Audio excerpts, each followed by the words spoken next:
मैत्रिणी, आपण कालच्या व्हिडिओमध्ये बघितला, आपण मेजरमेंट घेतलं पूर्ण उंची छाती.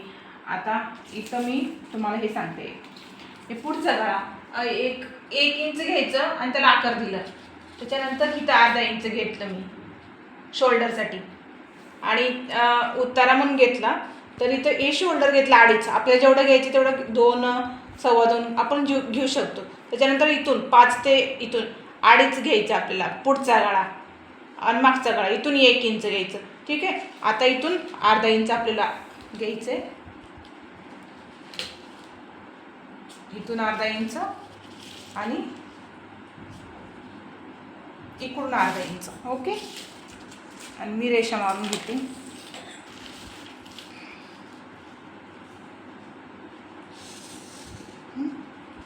त्याच्यानंतर इथं आपल्याला हे रेषा ह्याच्यासाठी मारायचे, तर आपले पुढचे चुने येतात ना त्याच्यासाठी ही रेषा आहेत आपली. ओके. म्हणजे आपल्याला इझिली कळावं. आता मी तुम्हाला पेपर कटिंग कशी करतात ते मी तुम्हाला दाखवते. ओके.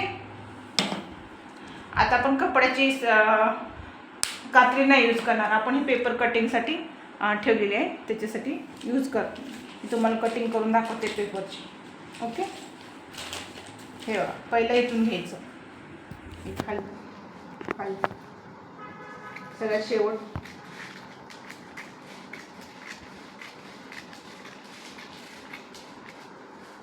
खूप सोपं आहे मैत्रिणींनो. तुम्ही अगर सगळं टिप्स फॉलो केले ना तुम्ही घरात शिवू शकता बेबी फ्रॉक.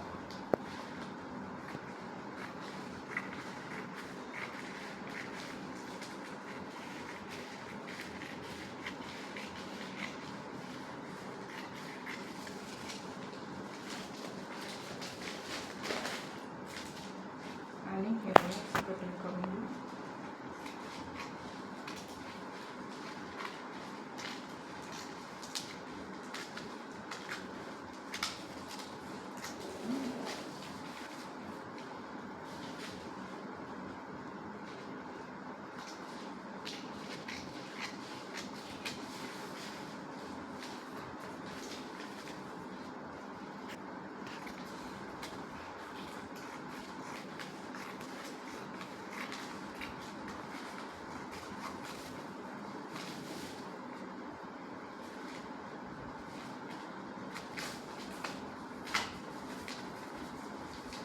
हे बघू शकता.